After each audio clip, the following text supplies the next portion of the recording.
Assalamualaikum warahmatullahi wabarakatuh. Innal hamdalillah nahmaduhu wa nasta'inuhu wa nastaghfiruh wa na'udzu billahi min shururi anfusina wa min sayyiati a'malina. May yahdihillahu fala mudhillalah wa may yudlil fala hadiyalah. Asyhadu an la ilaha illallah wahdahu la syarikalah wa asyhadu anna Muhammadan 'abduhu wa rasuluhu amma ba'du. Fa inna khairal kalami kalamullah wa khairal huda huda Muhammadin sallallahu alaihi wasallam wa syarral umuri muhdatsatuha wa kullu muhdatsatin bid'ah wa kullu bid'atin dhalalah wa kullu dhalalatin finnar.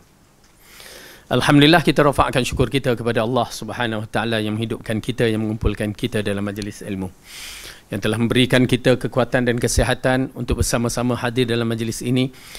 Kita mengharapkan majlis yang begini Allah berikan kita ilmu yang bermanfaat, dan Allah memberikan kita istiqamah dalam sudut beramal. Dan yang paling penting, kita mengharapkan ia menjadikan kita berat timbangan kita di sisi Ar-Rahman nanti dan mempermudahkan bagi kita jalan ke syurga. Amin ya rabbal alamin. Kita masih lagi membicarakan dalam penafsiran Al-Quran surah Al-Fajr, yang mana ianya merupakan di antara surah-surah yang membicarakan berkaitan dengan perkara-perkara yang penting seperti yang telah kita terangkan, di mana Allah bersumpah dengan hamba, dengan makhluk-makhluknya. Ia merupakan sumpah pencipta kepada menerangkan kepada kita bahawa beberapa perkara yang penting perlu kita lihat kepada sumpahnya. Berbeza dengan makhluk-makhluknya atau manusia, hendaklah dia bersumpah atas nama Allah semata-mata. Jika manusia bersumpah atas nama selain daripada nama Allah, maka ianya terjebak dalam masalah syirik. Na'udzubillah min dzalik.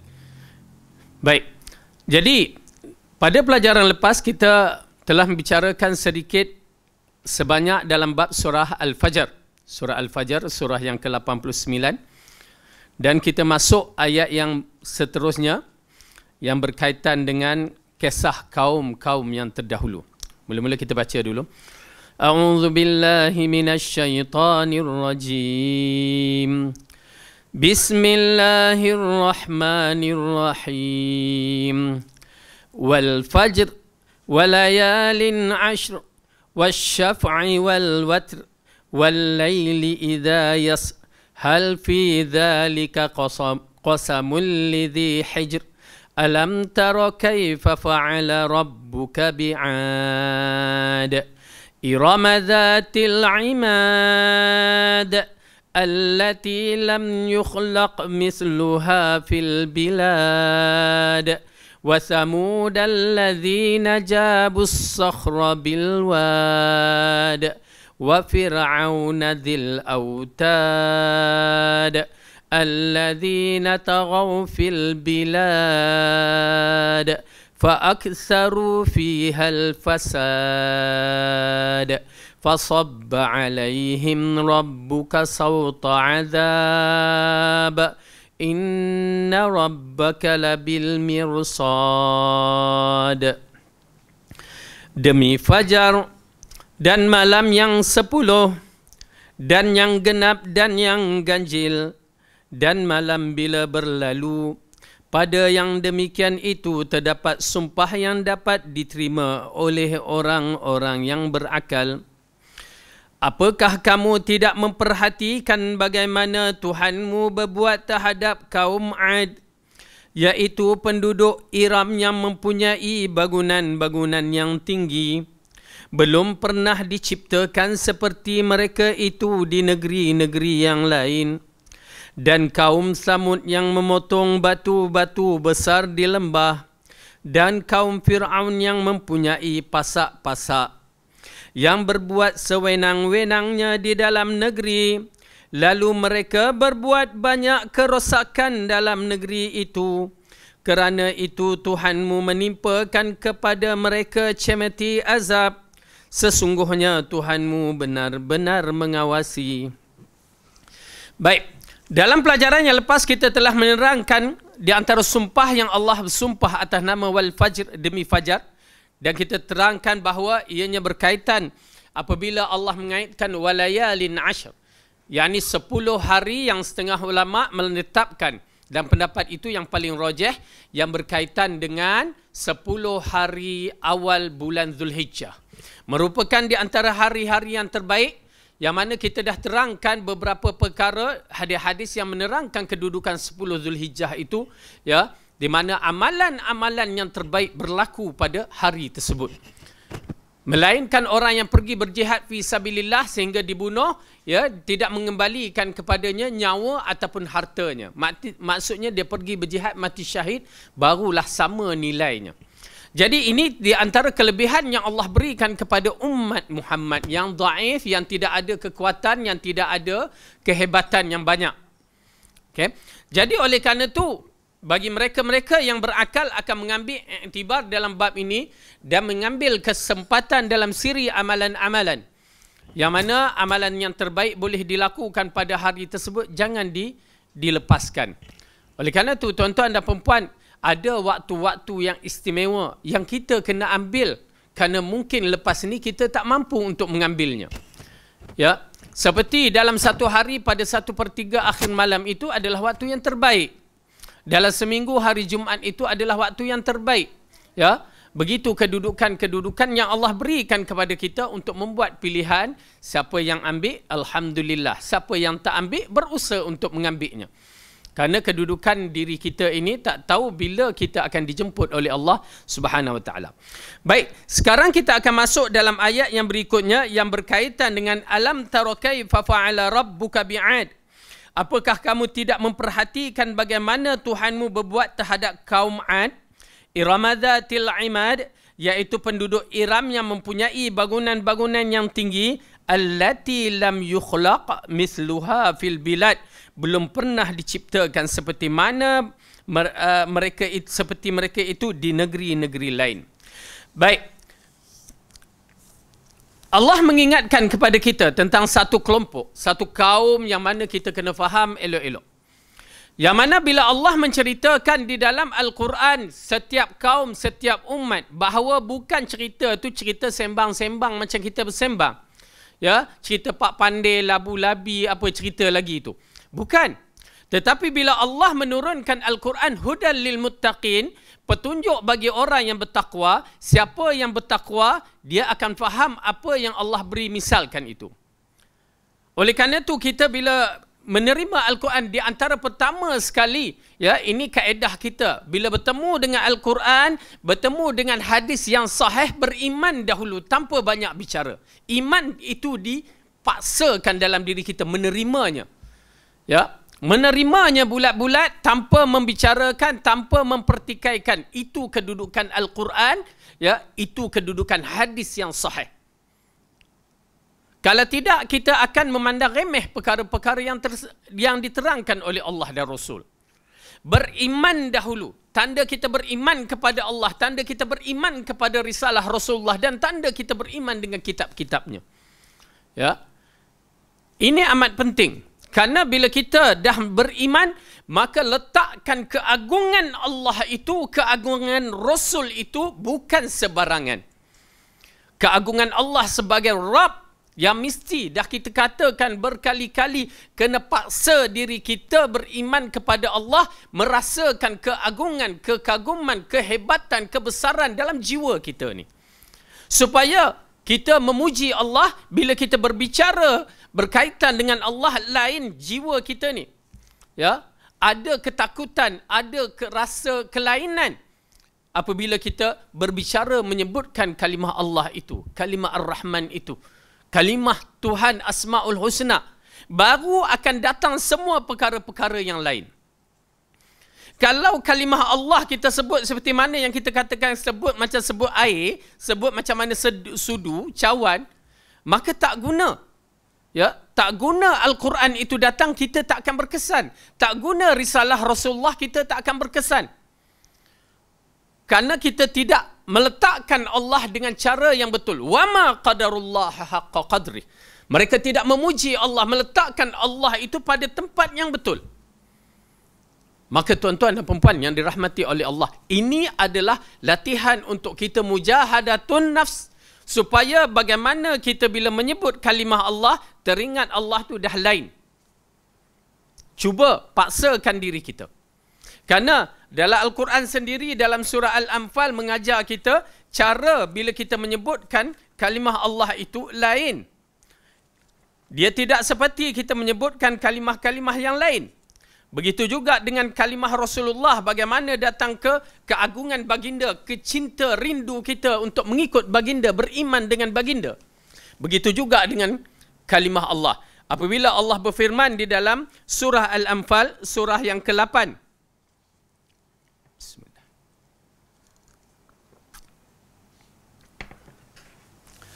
Juzuk yang ke-9, muka surat 177, ayat yang kedua. Jangan biarkan ayat Al-Quran ini hilang begitu saja, sekadar kita baca, dengar dan melepaskan diri kita masing-masing hanya untuk mengisikan kekosongan. Jangan. Tetapi jadikan ia sebagai basic untuk kita menghidupkan balik jiwa kerinduan kita terhadap Allah Subhanahu Wa Taala. Lain, tuan-tuan dan perempuan, lain. Bila kita dapat menghayati kalimah ini, kita dapat mengagungkan Allah, lain. Bila kita dengar ayat Al-Quran, kita faham ayat Al-Quran dah memadai, dia akan mencuitkan perasaan kita. Apabila Allah berfirman ayat yang kedua, A'udzu billahi minasyaitonir rajim. Innamal mu'minuna alladzina idza dzukirallahu wajilat qulubuhum وَإِذَا تُلِيَتْ عَلَيْهِمْ آيَاتُهُ زَادَتْهُمْ إِيمَانًا وَعَلَى رَبِّهِمْ يَتَوَكَّلُونَ.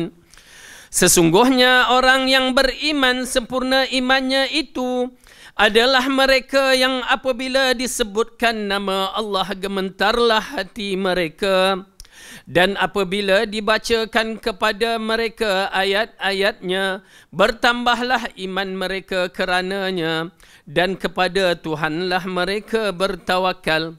Ini dia asas kalau kita nak mengetahui bahawa bagaimana kedudukan iman kita, bagaimana kalimah Allah itu disebut, tindakan kita. Terpasal kalau orang yang beriman bila didengar laungan azan dah tak boleh nak duduk diam. Yang mana Rasulullah SAW dikatakan, Aisyah menceritakan dia lakukan apa saja yang dilakukan seperti orang biasa di rumah. Tetapi bila terdengar laungan azan, dia segera meninggalkan apa yang diuruskan di rumah lalu pergi ke masjid. Ini dia. Jiwa-jiwa yang hidup, dia begitu tindakannya. Jiwa-jiwa yang hidup bila terdengar kalimah Allah lain. Kita kena paksa diri kita. Dia tidak boleh tak paksa. Kalau sekadar kita dengar macam itu je, tak paksa, tak jadi. Kena paksa. Kalau tidak, jangan bicara tentang orang-orang yang di luar sana tidak mahu mendengar dakwah kepada Islam, tidak mahu mengikut arahan Quran dan Sunnah. Kenapa? Jiwa mereka tidak hidup. Kerana seperti mana jiwa kita juga tidak hidup. Oleh kerana itu, tuan-tuan dan perempuan, paksa diri kita untuk menggementarkan hati kita ini bila mendengar nama Allah. Di sana ada kekhusyukan, perasaan takut, perasaan rindu, perasaan segala-galanya mengikut keadaan ayat-ayat yang dibaca kepada kita.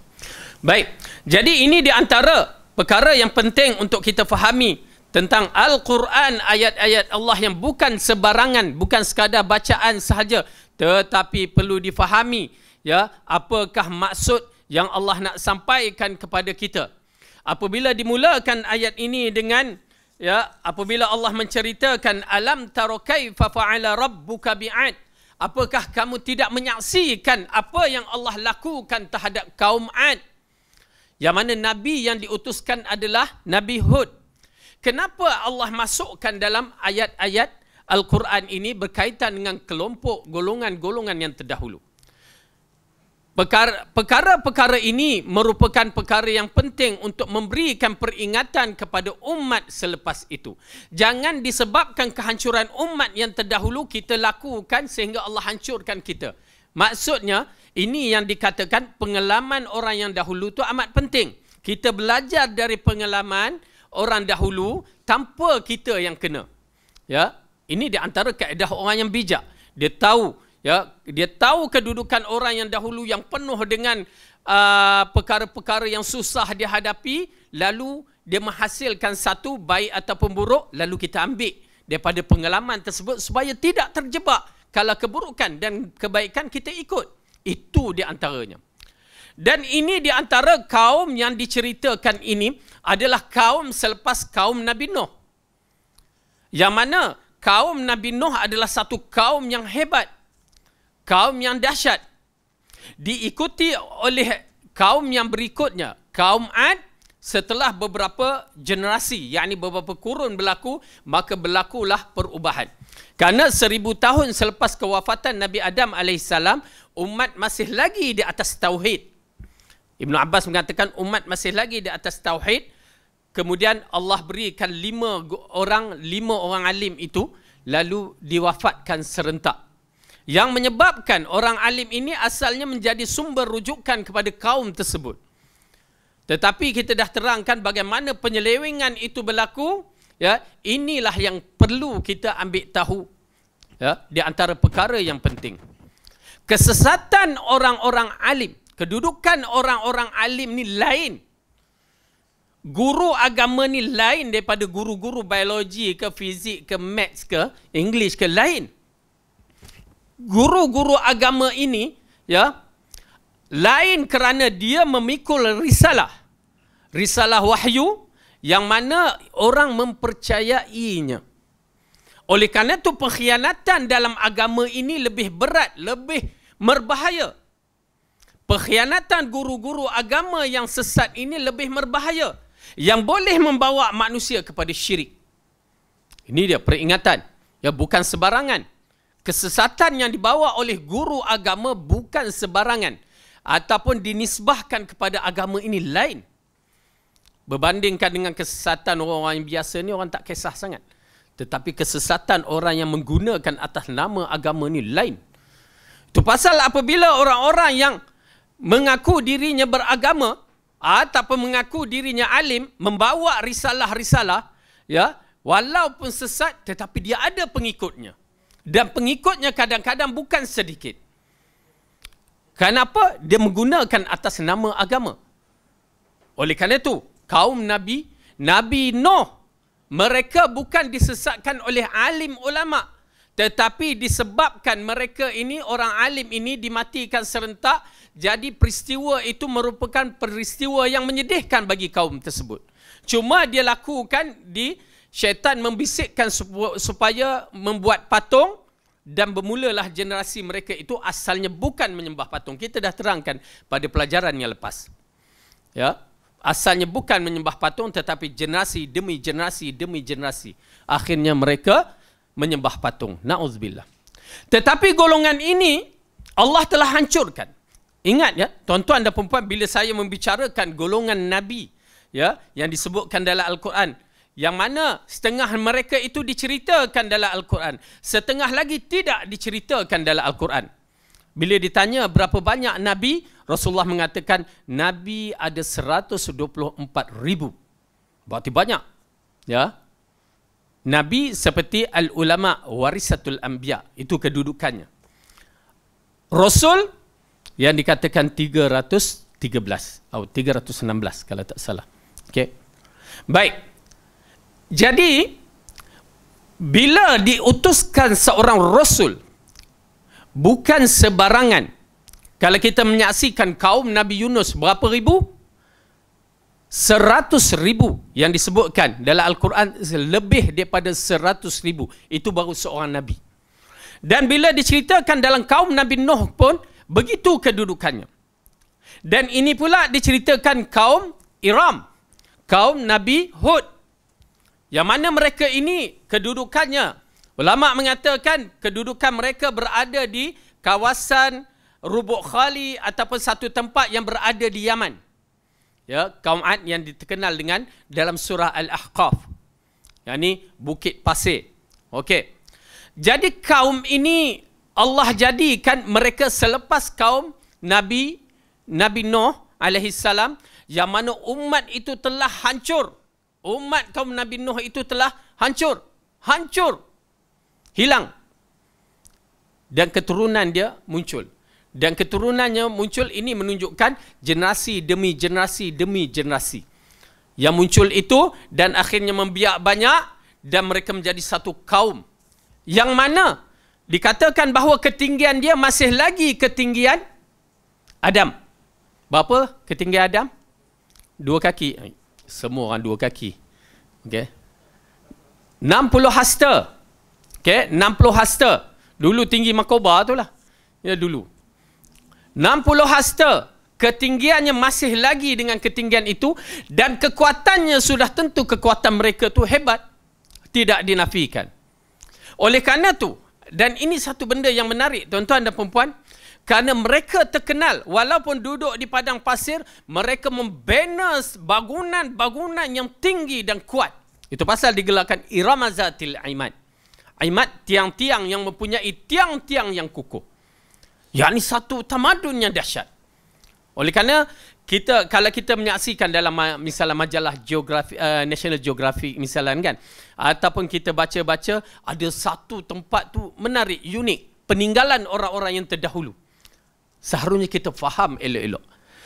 Biasanya bila ianya merupakan peninggalan orang-orang yang terdahulu, biasanya tempat itu pernah diutuskan seorang Nabi. Kebiasaannya. Kerana adalah mustahil satu tamadun ditinggalkan begitu saja. Mustahil. Ya, bahkan tamadun itu biasa akan dikekalkan ataupun dia berubah sedikit-sedikit. Ini terus tinggal.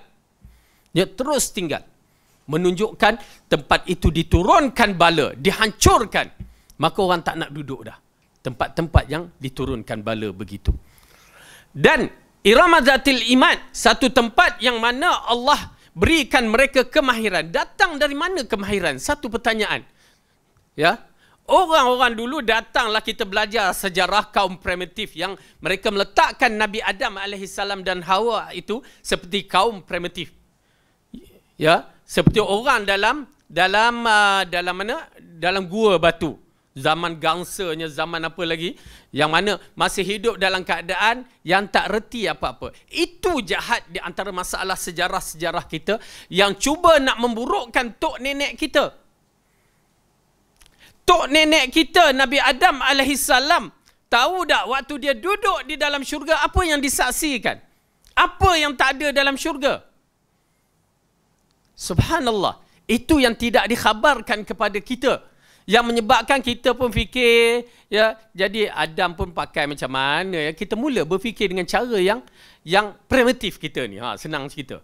Kita memikirkan kedudukan orang yang terdahulu dalam keadaan yang begitu. Disebabkan fakta-fakta yang sebenarnya banyak fakta yang diselewengkan dalam pendidikan kita. Tapi kita tak tahu.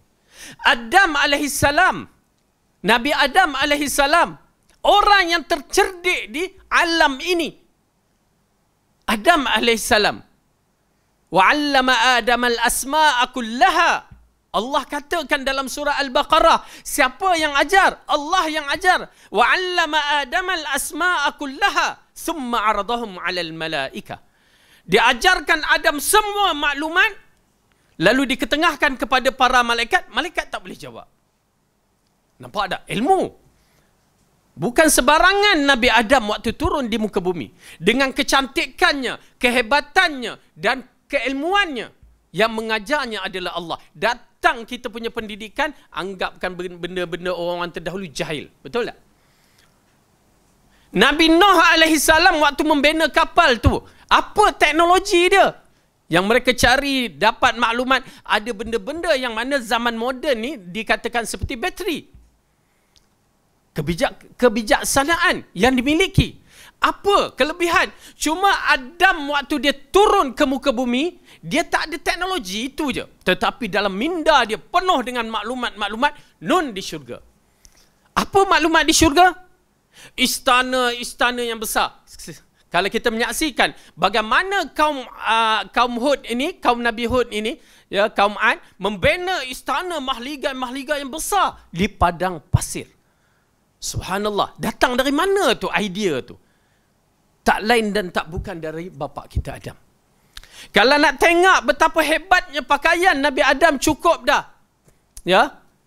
Cukup.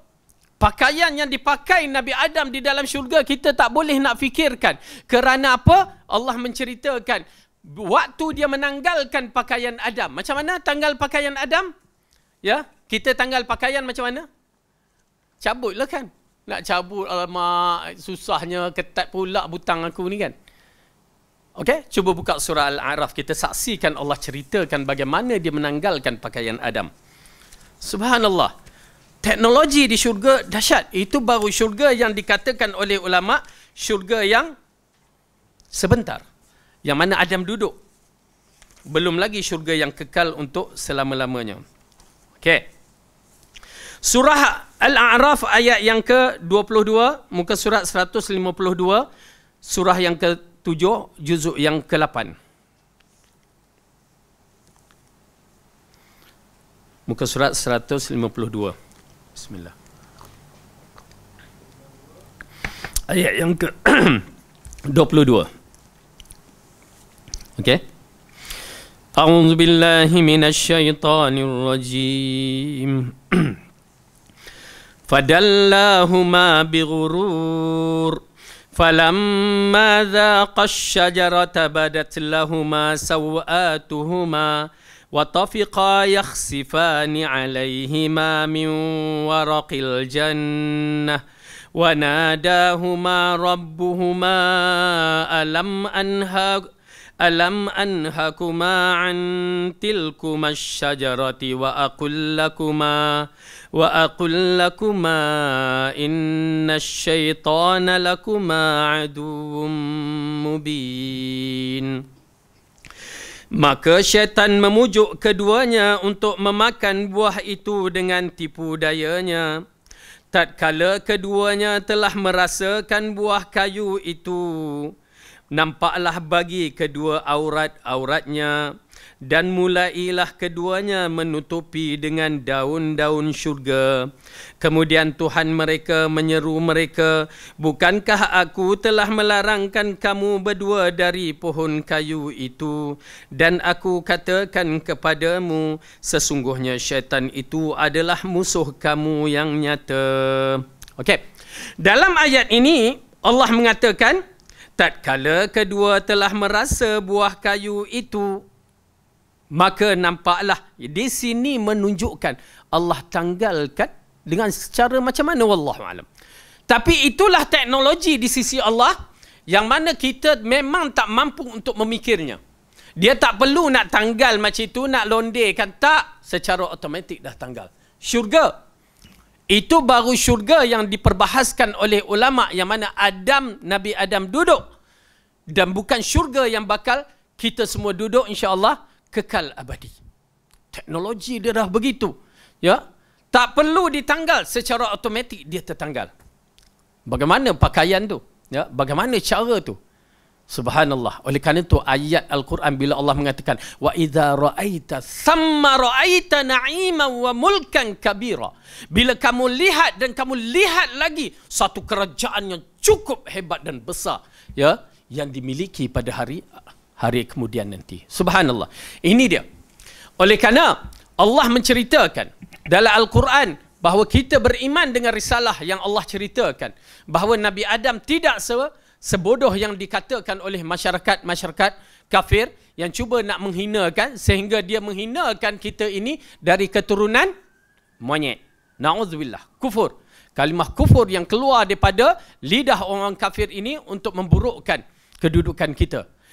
Baik, jadi golongan iman ini, golongan yang dikatakan kaum Ad ini, mereka mempunyai kemahiran yang cukup hebat. Pembinaan yang mereka bina ini bukan sebarang pembinaan. Yang mereka tahu ialah kalau kita bercerita dengan anak-anak kita, kita akan cerita pengalaman-pengalaman kita yang lepas, apa yang kita tengok di satu tempat. Dan begitu juga Nabi Adam alaihissalam, sudah tentu dia menceritakan cucu cicitnya, ya, anak-anaknya, bahawa kedudukan dia satu ketika dahulu berada di syurga, ya, supaya mereka tahu dan digambarkan. Rupanya kalau sekadar gambar begitu, maka ia dibukti dengan perbuatan kaum-kaum yang terdahulu. Maka di sini kaum Nabi Hud, kaum Ad ini merupakan satu kaum yang hebat, yang mana mereka mampu untuk membina, ya, binaan yang besar-besar, dan kaumnya dikatakan membina satu mahligai yang mana penuh dengan, ialah seperti mana yang disebutkan berkaitan dengan syurga, Ya, orang cuba nak menyamakan syurga dunia dengan syurga akhirat, memang takkan sama. Tetapi mereka akan buat supaya nampak kehebatannya. Lalu dikatakan di antara bangunan-bangunan istana ketua mereka itu mempunyai berbagai-bagai batu permata, emas dan perak berlian bertimbun-timbun. Ya, walaupun cerita ini agak bercampur dengan Israiliyat, tapi kita mengatakan bahawa memang gambaran-gambaran yang diceritakan kaum yang terdahulu, Allah dah sebutkan. Apa dia ayat yang dikatakan itu? Ya, kita lihat balik. Apakah kamu tidak memperhatikan bagaimana Tuhanmu berbuat terhadap kaum Ad? Iaitu penduduk Iram yang mempunyai bangunan-bangunan yang tinggi.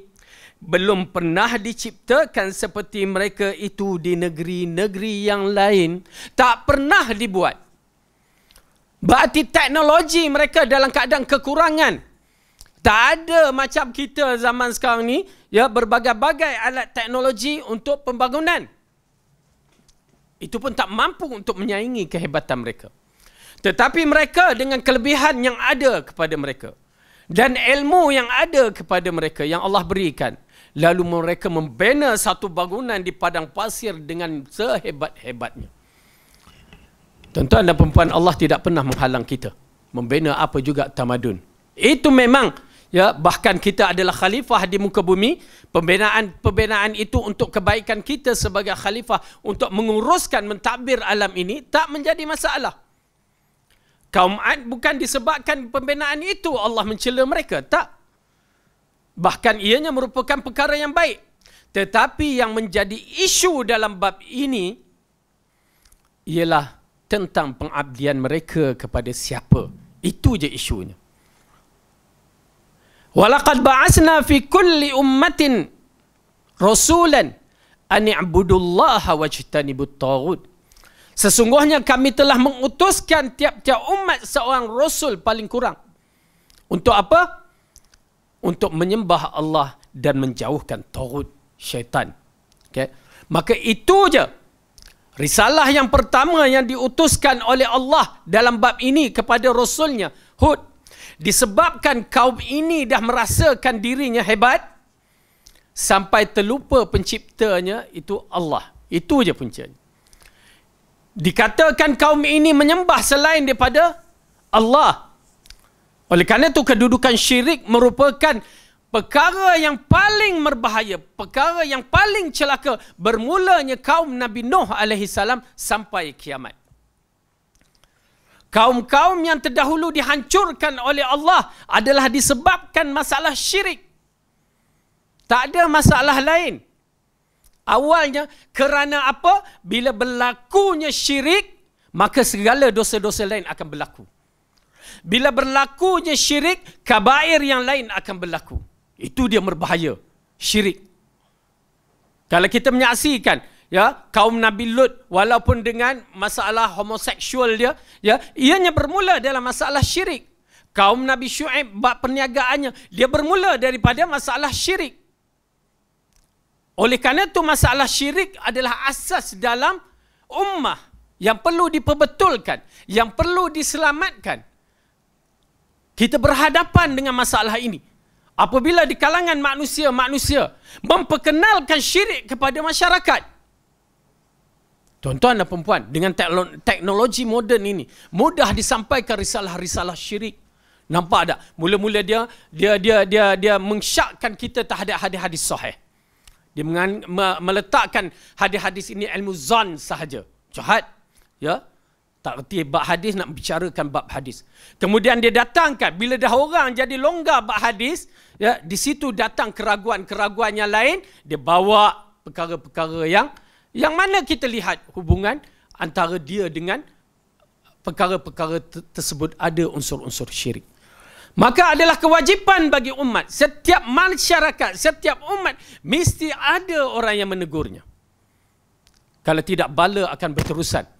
Bahkan kalau kita menyaksikan, kalau tidak tentang golongan-golongan syirik ini, ya, golongan-golongan yang mengajar kita menyembah selain daripada Allah ini, di kalangan orang-orang Islam, maka kita takut, ya, generasi kita yang di belakang semua menganut akidah yang salah.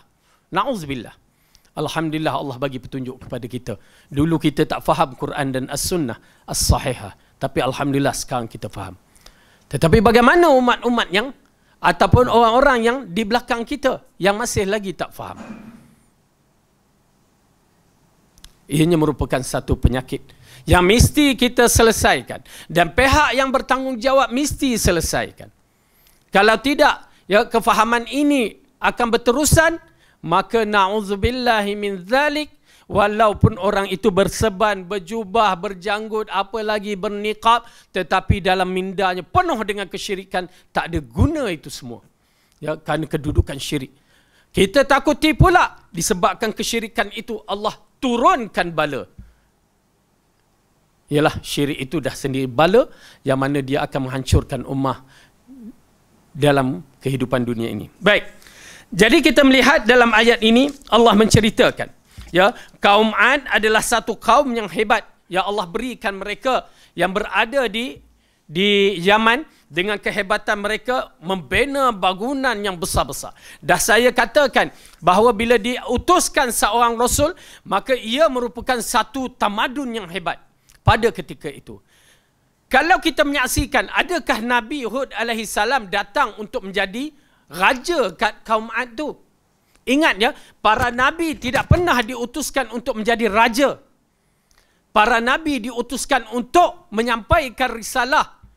Hanya menyampaikan risalah. Kalau dia jadi raja seperti Nabi Daud dan Sulaiman, dia menyampaikan risalah. Tetapi kalau dia bukan raja, dia hanya menyampaikan risalah supaya raja itu beriman. Itu saja. Dia tak tergila-gila, ya, nak tubuh parti ke apa ke, tak ada. Ya, nak pilihan raya ke, tak ada. Dia nak menyampaikan supaya kalau mereka beriman, Alhamdulillah. Seperti mana yang disebutkan oleh Allah dalam surah Al-Quran yang banyak, di antaranya surah An-Nazi'at. Hal ataka hadis Musa. Ya, Allah ceritakan bagaimana Nabi Musa itu datang supaya Fir'aun beringat-ingat. Itu sahaja. Dia tak tergila nak jadi pemimpin, nak tukarkan Fir'aun naik ke atas tu. Dia tak nak. Ini dia risalah para nabi. Jadi Nabi Hud alaihi salam diutuskan kepada kaum Ad yang mana tamadun ketika itu. Saya minta tuan-tuan dan puan-puan gambarkan satu tamadun yang hebat. Tetapi tamadun ini hilang. Dia macam cerita apa? Atlantis, apa ke nama? Ya, yang berkaitan dengan satu tamadun yang pernah diceritakan oleh Plato dalam catatannya. Tapi tamadun tu hilang. Ya, satu kehebatan, satu tempat yang ditenggelamkan di lautan. Itu wallahu alam. Itu di antara sifat-sifat sebuah tempat yang mana diutuskan Rasul, mereka dahaka, Allah tenggelamkan. Begitu juga kaum Ad ini di antara golongan yang dihapuskan. Sampai sekarang tak ada kesannya.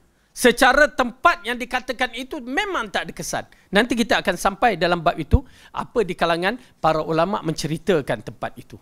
Baik. Di dalam ayat ini Allah mengatakan lagi berkaitan dengan golongan kaum Ad ini yang mana mereka diutuskan oleh Allah seorang nabi untuk menyelamatkan mereka supaya beriman kepada Allah. Pertama dengan kehebatan tubuh badan mereka yang masih lagi sasa dengan setinggi Adam. Dan mereka mampu untuk membina bangunan-bangunan yang besar dan hebat dan cantik, ya, lebih hebat daripada Taj Mahal, ya, yang dikatakan bangunan yang hebat pada satu ketika dahulu. Cantik, dahsyat. Lalu para nabi ini diutuskan, dan kita tahu bahawa risalah para nabi memang akan mendapat ujian. Tidak ada satu risalah yang benar tidak diuji. Oleh kerana itu, kita kena bersabar dalam bab ini. Ya, Baitul Salam pun dah berapa banyak kena tuduh maki hamun kan. Ya, dan pendakwah-pendakwah ustaz-ustaz yang berada di sini pun berbagai tuduhan yang dikatakan. Namun bagi saya ianya tidak menjadi masalah. Selagi kita berada di atas manhaj yang betul, maka bersabar. Ya, kerana Rasulullah telah memberi jaminan kepada kita, la tazalu ta'ifatun min ummati zahirina 'alal haq. Akan berterusan di kalangan umat ini yang akan menegakkan kebenaran. Siapa yang nak menegakkan? Kalau bukan di kalangan orang yang ada ilmu yang menyampaikan. kalau bukan di kalangan orang yang faham Quran dan As-Sunnah sahihah dengan penafsiran 3 kurun yang terbaik yang menyampaikan. Nak harap orang lain, takkannya. Nak harap orang lain, tu dia Nabi Adam turun di Gunung Jerai. Nak harap orang lain mandi bulan Safar. Nak harap siapa? Nak harap orang yang berzikir sambil berjoget-joget. Ya, dengan serban dan jubah yang besar. Tak boleh. Oleh kerana itu orang yang berada di atas manhaj kena istiqamah. Kena istiqamah. Kerana kita sedang membeli syurga Allah dengan harga yang mahal. Kerana umat akhir zaman yang dikategorikan sebagai ghuraba. Orang yang berpegang dengan Quran dan Sunnah ini adalah ghuraba di akhir zaman. Maka bersabar. Jaga ilmu kita, tambahkan ilmu kita bermanfaat, jaga akhlak kita dan penampilan kita. Ya, kerana ianya menjadi perbicaraan dalam risalah dakwah. Maka baik, Nabi Hud alaihi salam menyampaikan risalah ini. Tetapi seperti biasa, ianya akan ditentang. Risalah para nabi akan ditentang. Oleh kerana itu apabila Rasulullah sallallahu alaihi wasallam, ya, apabila dia diwahyukan pada wahyu yang pertama di Gua Hira yang menyebabkan dia dalam keadaan ketakutan sehingga dia balik, maka Khadijah datang, kenapa ya Muhammad? Lalu dia kata zammiluni, zammiluni, bungkuskan aku, selimutkan aku, ya, dalam keadaan ketakutan. Maka esoknya barulah dia berjumpa dengan Waraqah ibn Naufal, pak saudaranya yang menganut ajaran Kristian pada ketika itu, ya, Nasrani, tetapi dia manhaj dia mustaqim. Lalu diceritakan kepadanya tentang apa yang berlaku. Lalu selepas Rasulullah menceritakan, lalu Waraqah ibn Naufal mengatakan dia seorang lelaki yang telah buta, ya, rabun buta dah hari tua, ya, macam kita lah, katarak lah, apalah kan, okey. Maka dia mengatakan sesungguhnya itulah namus, ya, ataupun Jibril yang turut kepada nabi-nabi sebelum kamu. Sesungguhnya tidaklah namus ini turun kepada seseorang, maka orang itu akan dikeluarkan oleh kaumnya. Lalu Rasulullah kata, al-mukhrijina ana? Adakah aku akan dikeluarkan oleh kaum? Ya. Nampak tak? Sedangkan baru satu wahyu yang diturunkan, terus khabar bahawa kamu akan dikeluarkan oleh kaum. Ya. Abu Talha, Batu Salam ni dikeluarkan ke atau berpindah?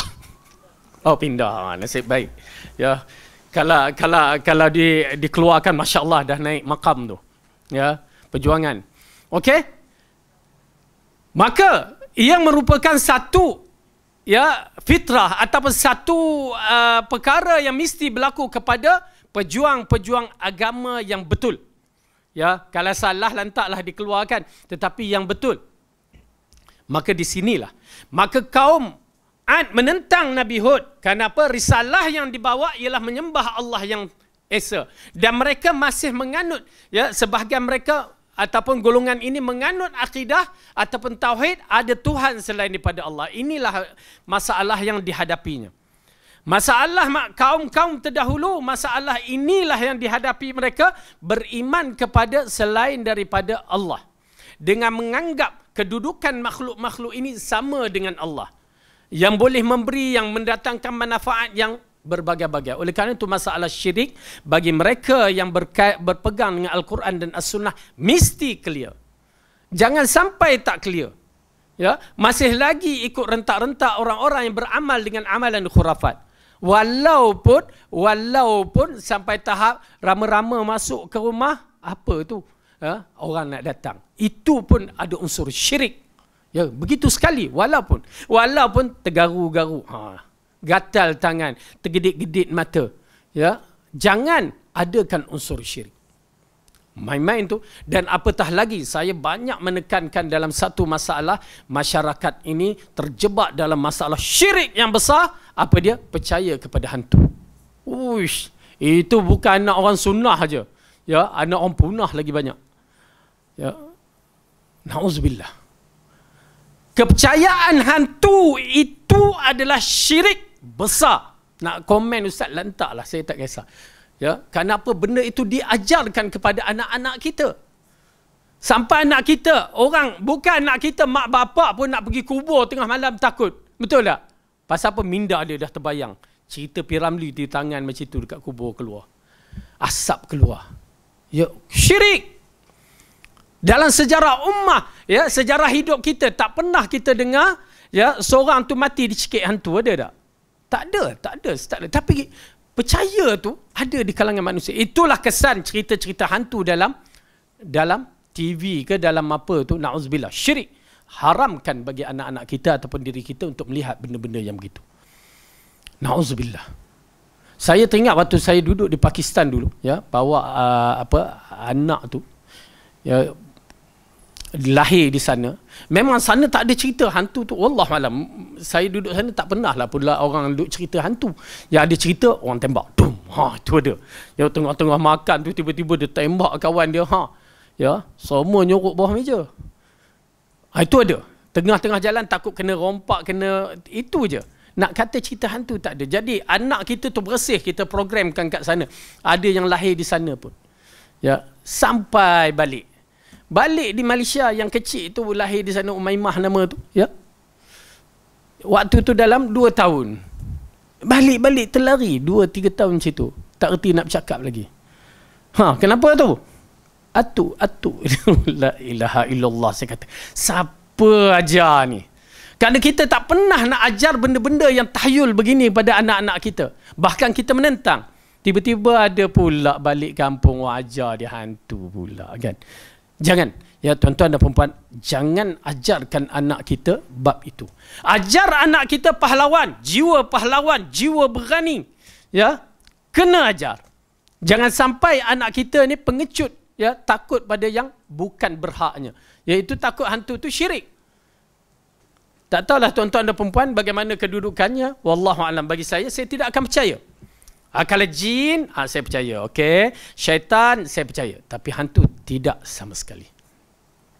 Okey, kerana itu syirik yang sedang berlaku pada masyarakat kita yang tidak dihapuskan dengan cara yang baik. Datang pula orang buat cerita-cerita seram, ya, cerita apa? Pontianak Sundal Malam, hantu mak limah tu cerita seram ke cerita lucu, kan? Ataupun cerita-cerita Dracula lah, apa semua tu, ia merupakan satu cerita yang tidak seharusnya dihidangkan kepada keturunan kita, orang-orang ahli sunnah. Ya, baik. Jadi kepercayaan khurafat inilah berlaku juga kepada kaum Nabi Hud. Kaum Ad yang beriman dengan benda-benda khurafat, percaya manfaat datang daripada itu ini yang bukan datang daripada Allah. Sial datang daripada itu ini yang bukan datang daripada Allah. Dan berdoa bukan selain daripada Allah. Ini yang sedang berlaku pada masyarakat kita di kalangan orang-orang yang tidak bertanggungjawab mengajarkan anak-anak muda ataupun masyarakat Malaysia berdoa kepada selain daripada Allah. Berdoa kepada orang yang dah mati yang tak boleh buat apa-apa. Syirik akbar. Bab doa saja syirik akbar yang bukan sebarangan. Mudah-mudahan Allah ampunkan dosa kita. Allah bagilah petunjuk kepada kita dan mereka semua. Ya, diharapkan, ya, jangan biarkan kejahilan itu berlaku. Kita takut bahawa kaum Ad telah menganut pahaman ini. Kepercayaan sial dan tuah dan berbagai-bagai datang selain daripada Allah. Maka akhirnya, ya, Nabi Hud diutuskan dan dia berdakwah, maka dia ditentang. Diutuskan lagi, disampaikan risalah, ditentang. Tetapi setiap Nabi ada waktu dia. Setiap para Nabi diutuskan ada waktunya. Maka di sini kita melihat beberapa ayat yang berkaitan dengan kaum Nabi Hud ini, ya, yang mana Allah ceritakan di antaranya ayat yang ke-69 dalam surah Al-A'raf. Ya, surah Al-A'raf tadi surah yang ke-7 ayat yang ke-69. Bismillah.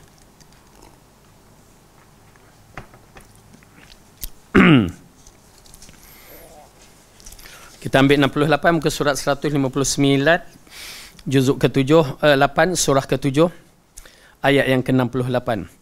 A'udzu billahi minasy syaithanir rajim. Uballighukum risalati rabbi wa ana lakum nasihun amin.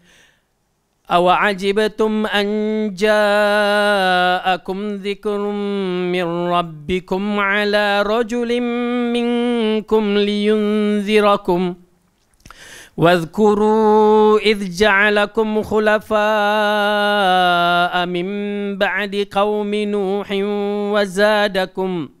وزادكم في الخلق بسطة فاذكروا آلاء الله لعلكم تفلحون قالوا أجئتنا لنعبد الله وحده ونذر ما كان يعبد آباؤنا فأتنا بما تعدنا إن كنت من الصادقين. Aku menyampaikan amanah-amanah Tuhanku kepada kamu dan aku hanyalah pemberi nasihat yang amanah bagi kamu. Apakah kamu tidak percaya dan hairan bahawa datang kepadamu peringatan dari Tuhan kamu yang dibawa oleh seorang lelaki di antara kamu untuk memberikan peringatan kepada kamu?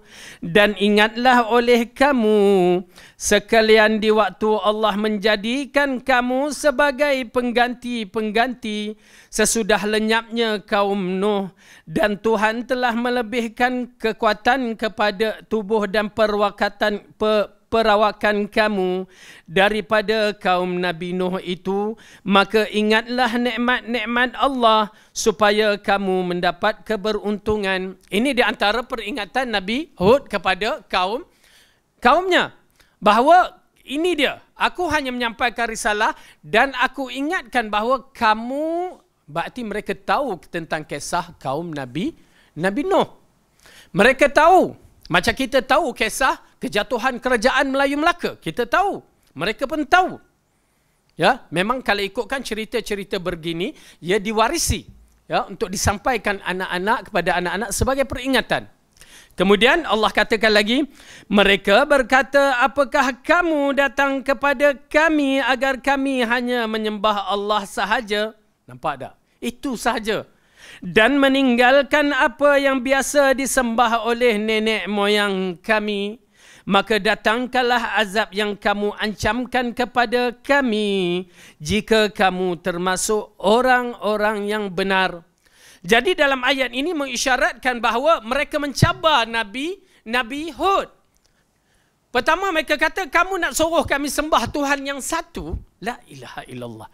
Ya. Kenapa begitu? Itu, nampak tak tuan-tuan dan perempuan, bila dia tidak meletakkan Tuhan itu pada tempat yang betul, dia jadi begitulah.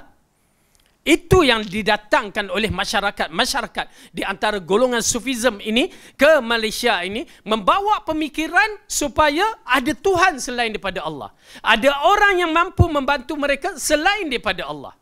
Maka itu dia syirik.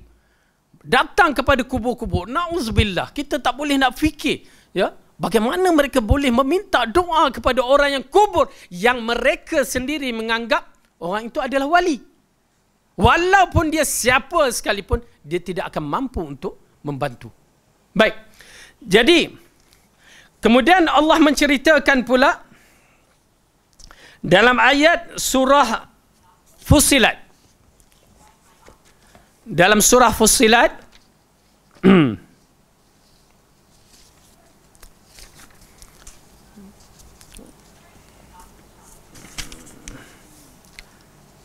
jumpa surah Fussilat, surah apa?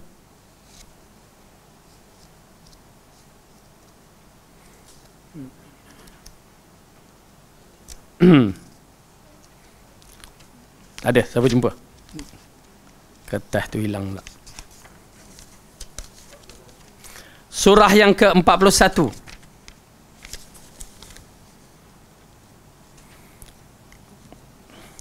Baik. Surah ke-41 ayat yang ke-15. Allah ceritakan. A'udzu billahi minasyaitonir rajim. Muka surat 478. Juzuk 24, surah 41. Ayat 15. فَأَمَّا عَادٌ فَاسْتَكْبَرُوا فِي الْأَرْضِ بِغَيْرِ الْحَقِّ وقالوا من أشد منا قوة أولم يروا أن الله الذي خلقهم هو أشد منهم قوة وكانوا بآياتنا يجحدون. Adapun kaum Ad mereka, maka mereka menyombongkan diri di muka bumi tanpa alasan yang benar dan berkata, siapakah yang lebih besar kekuatannya dari kami?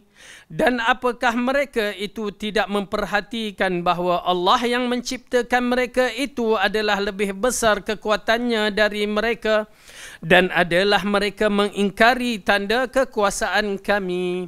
Okey, ini di antara gambaran-gambaran yang Allah ceritakan kaum Ad. Tuan-tuan dan perempuan, bila sampai satu tahap kedegilan mereka, keingkaran mereka, kadang-kadang kita kena ingat bila Allah bagikan kesihatan, kekuatan, kemampuan kita untuk menguasai dengan harta, dengan berbagai-bagai, itu adalah ujian yang mungkin kalau bagi manusia yang tidak beriman, istidraj yang bakal untuk menjatuhkan dia. Ya. Oleh kerana itu, alhamdulillah apa yang ada. Itu senang cerita. Ya, Allah dah bagikan kita betul. Ya, Allah dah bagikan kita betul dengan apa yang dirancangnya. Baik. Maka di sinilah berlaku bila mereka melampaui batas. Lalu Allah ujikan mereka dengan kemarau. Ya, padang pasir pula tu, kemarau pula tu. Tetapi mereka mempunyai teknologi yang canggih. Namun begitu, kerana kekufuran, keingkarannya, akhir diujikan dengan kemarau. Maka ulama menceritakan dalam keadaan berbagai-bagai tentang kemarau yang berlaku kepada mereka. Dan apa yang paling penting dalam bab ini, kita saksikan di dalam ayat surah Al-Ahqaf, surah yang ke-46, juzuk yang ke-26. Ini adalah di antara kemuncak cerita yang berlaku terhadap golongan Ad ini. Dan surah Al-Haqqah pula, itu memang penutup bagi mereka lah. Okey, jumpa juzuk yang ke-26, surah ke-46. Ala ayat ke-21 kita mulakan, muka surat 505. A'udzu billahi minasy syaithanir rajim. Wadhkur akha 'adin idh anzara qaumahu bil ahqaf wa qad khalatin nuzur min bayni yadayhi wa min khalfihi alla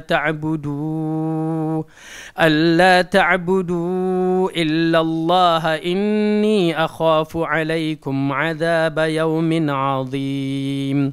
Qalu aj'tana lita'fikana 'an alihatina fa'tina bima ta'iduna in kunta minas sadiqin. Qala innamal ilmu 'indallahi wa uballighukum ma ursiltu bihi walakinni arakum qauman tajhalun. Dan ingatlah saudara kaum Ad, iaitu ketika dia memberikan peringatan kepada kaumnya di Al-Ahqaf, gunung-gunung pasir, dan sesungguhnya beberapa orang pemberi peringatan sebelumnya dan sesudahnya dengan mengatakan, janganlah kamu menyembah selain Allah, sesungguhnya aku khawatir kamu akan ditimpa azab hari yang besar. Mereka menjawab, apakah kamu datang kepada kami untuk memalingkan kami dari menyembah Tuhan-Tuhan kami? Maka datangkanlah kepada kami azab yang telah kamu ancamkan kepada kami, jika kamu termasuk orang-orang yang benar. Ia berkata, sesungguhnya pengetahuan tentang itu hanya pada sisi Allah, dan aku hanya menyampaikan kepadamu apa yang diutuskan kepadaku dengan membawanya, tetapi aku lihat kamu adalah kaum yang bodoh. Ya, tajhalun, jahil, bodoh. Lalu apa berlaku? Falamma ra'awhu 'aridan mustaqbila awdiyatihim qalu hadha 'aridun mumtiruna bal huwa masta'jaltum bih rihun fiha 'adzabun alim tudammiru kulla shay'in bi amri rabbiha fa asbahu la yura illa masakinuhum kadzalika najzil qaumal mujrimin. Maka tatkala mereka melihat azab itu berupa awan yang menuju ke lembah-lembah mereka, berkatalah mereka, inilah awan yang akan menurunkan hujan kepada kami. Bahkan itulah azab yang kamu minta supaya datang dengan segera, angin yang mengandungi azab yang amat pedih. Okey, bila Nabi Hud mengatakan bahawa Allah akan turunkan azab, mereka cabar. Okey, datangkan azab. Dan berlaku kemarau yang disebutkan hari pertama, hari kedua, hari ketiga, sebelum mereka menyaksikan awan hitam yang datang. Oleh kerana itu kedudukan awan yang hitam, Rasulullah SAW sendiri mengajar kita tentang doa-doa bila bertemu dengan awan yang hitam itu bagaimana. Ya, kerana awan yang hitam menakutkan sebenarnya. Kerana kaum Ad ini dah tertipu. Mereka dalam keadaan memerlukan air. Dah kemarau beberapa lama, tiba-tiba nampak awan yang hitam, lalu mereka katakan, hadza aridun yumtiruna. Itulah awan yang akan menurunkan hujan.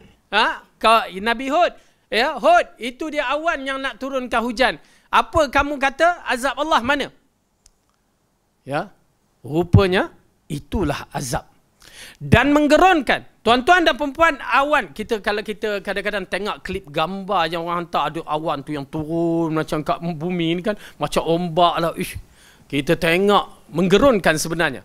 Itulah rupa awan yang datang kepada kaum Nabi Hud dalam keadaan yang menggerunkan, hitam, gelap, ya, seolah-olah dia akan membungkuskan. Zoom.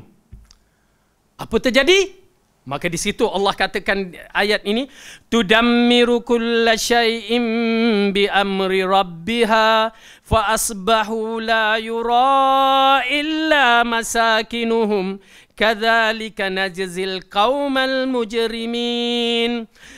Yang menghancurkan segala sesuatu dengan perintah Tuhannya, maka jadilah mereka tidak ada kelihatan lagi kecuali kesan-kesan tempat tinggal mereka.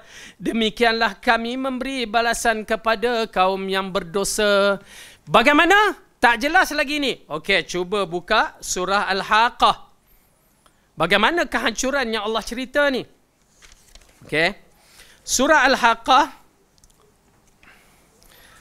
surah yang ke-69, juzuk ke-29, muka surat 566.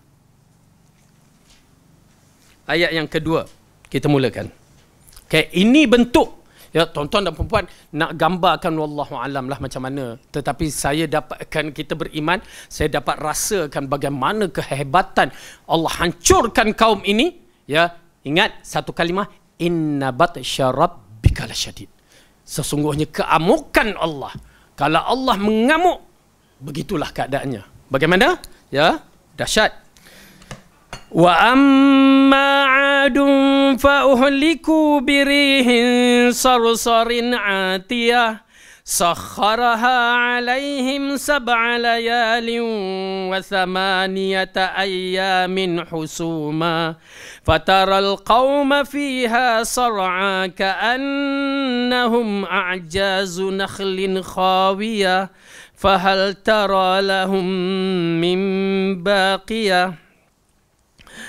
Adapun kaum Ad, maka mereka itu telah dibinasakan dengan angin yang sangat dingin lagi amat kencang, yang Allah menimpakan angin itu kepada mereka selama 7 malam dan 8 hari yang terus menerus. Maka kamu lihat kaum Ad pada waktu itu mati bergelimpangan, seakan-akan mereka tunggul-tunggul pohon kurma yang telah kosong. Maka kamu tidak melihat seorang pun yang tinggal di antara mereka. Tuan-tuan dan perempuan, ya, puting beliung, hari angin, waktu yang sejuk, Kita wallahu alam, siapa yang tahu kalau pergi ke negeri-negeri luar pada musim sejuk, kalau betul-betul waktu tu sejuk, angin tu lalu macam itu saja dah rasa macam kena hirih. Ini kan pula dalam keadaan puting beliung. Berapa hari? 7 malam 8 hari. Macam satu package pula seminggu. 7 hari, 7 malam, 8 hari. Bayangkan pusing. Kita puting beliung di Amerika yang datang tu pun dalam bentuk berapa minit dah hancur segala-galanya. Ini kan pula 8 hari, 24 jam kali 8. La ilaha illallah. Memang tidak akan selamat. Hancur. Macam blender tu. Tuan-tuan dan perempuan, inna batasya rabbika lasyadid. Oleh kerana tu masalah tauhid bukan masalah main-mainan. Umat terdahulu hancur disebabkan masalah tauhid. Datang umat kita pula anggap masalah tauhid ni, ya, bila kita sampaikan risalah tauhid, dia tuduh kita berbagai-bagai. Ya, na'udzubillah min zalik. Mudah-mudahan Allah istiqamahkan kita di atas jalan yang betul ini, dan mudah-mudahan Allah pelihara daripada fitnah yang akan menghancurkan ummah ini, yakni masalah tauhid, dan mudah-mudahan Allah kuatkan kita, Allah jadikan kita di antara hamba-hamba yang meneruskan risalah tauhid ini dengan betul. Wallahu alam bisawab. Cukup sampai di sini. Apa yang penting kita ambil peringatan daripada apa yang berlaku kepada kaum yang terdahulu, supaya kita tidak terjebak dan kita berhadapan dengan masalah yang sama nanti. Wallahu alam bisawab. Yang baik itu datang daripada Allah, salah silap dari saya sendiri. Aqulu qawli hadza wa astaghfirullahu li wa lakum. Wassalamualaikum warahmatullahi wabarakatuh. Subhanakallahumma bihamdika asyhadu an la ilaha illa anta astaghfiruka wa atubu ilaik.